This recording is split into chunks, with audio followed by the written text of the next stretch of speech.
आपने अक्सर सुना होगा जब आप स्ट्रेस लेते हो कि स्ट्रेस मत लो, हेल्थ के लिए अच्छा नहीं है। पर ऐसा क्यों?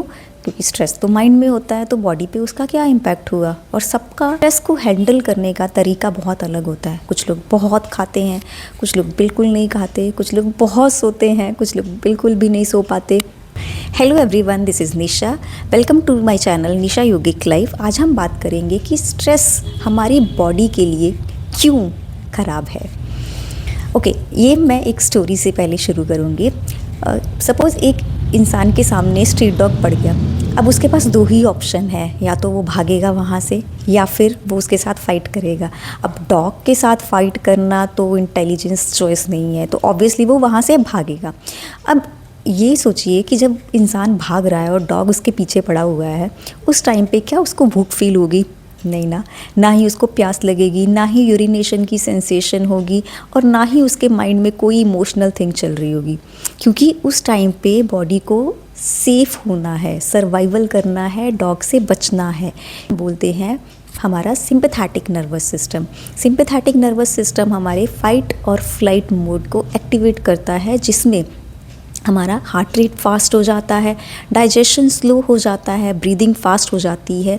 क्योंकि बॉडी को एनर्जी चाहिए होती है भागने के लिए, सर्वाइवल के लिए एनर्जी चाहिए होती है। तो ऐसे टाइम पे तो स्ट्रेस ठीक है जब हमें अनसेफ फील हो रहा है।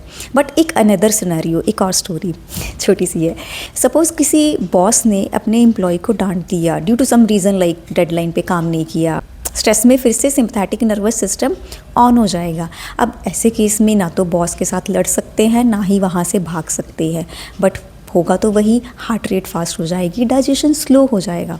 अगर ये थोड़े टाइम के लिए है तो ठीक है, कोई बात नहीं, क्योंकि थोड़ी देर में ही पैरासिम्पैथेटिक सिस्टम ऑन हो जाएगा, जो कि होता है रेस्ट और डाइजेस्ट के लिए। फिर तो बॉडी अपने आप रिपेयर कर लेगी। बट अगर यही चीज़ लॉन्ग आवर्स के लिए चली गई या लॉन्ग डेज़ के लिए चली गई, क्योंकि कभी ऐसा होता है कि घर पे कोई आर्ग्यूमेंट्स हो गए या फिर लोग जज कर रहे हैं, बहुत सारी चीज़ें होती हैं।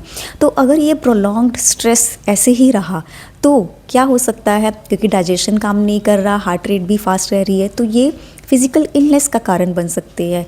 ब्लड प्रेशर हाई हो सकता है, या फिर ब्लड शुगर भी बढ़ सकती है, या कभी कभी इन्फ्लेमेशन भी कॉज हो सकती है। ऐसी सिचुएशन तो लाइफ में आती ही रहती हैं। तो हम हमेशा sympathetic nervous system on mode में तो नहीं रह सकते। तो कुछ हमें अपने माइंड की ट्रेनिंग ऐसी करनी पड़ेगी कि ये जल्दी से जल्दी उस स्ट्रेस मोड से बाहर आ सके।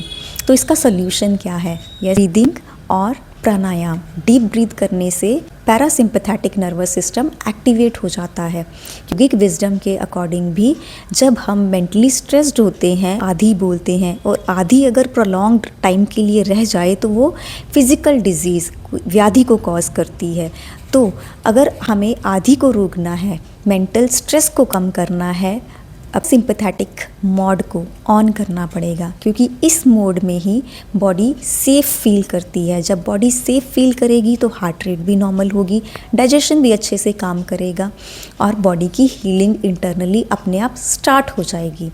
And when ever you feel like बहुत स्ट्रेस हो रहा है, डीप ब्रीथ, इनहेल एक्सहेल अच्छे से करना है, सो दैट आपका माइंड रिलैक्स हो। माइंड अगर रिलैक्स होगा तो सेफ़ फील होगा उसको। आज के वीडियो के लिए इतना ही।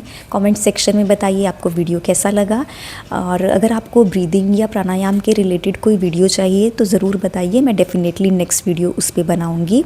मिलते हैं नेक्स्ट एपिसोड में। Then take care, bye bye.